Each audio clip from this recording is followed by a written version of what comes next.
Bog divovi, Bog veliki ljudi, veličanstveni, vječni ljudi.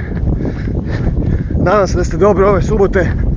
Htio sam vam samo reći da ovaj buf nije samo nekakva krpa za trening, nešto što će skupljati vaš znoj, nego je on simbol dobre namjere, simbol ispravnosti, pravednosti, simbol davanja i ljubavi, simbol nečega što svi jesmo, simbol supostojanja i darivanja, davanja vas nekome drugome.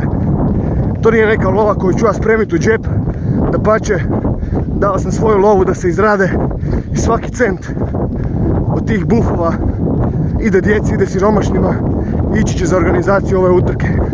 Ako vam je prekompliciran PayPal, recite mi, javite mi se u inbox i ja ću vam ga osobno donijeti na vašu kućnu adresu.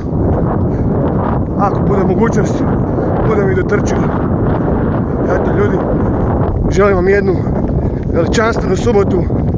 Darujte si mir, darujte si ljubave, smijte se od uha do uha i zagrlite svoje najbližnje. Puse boke.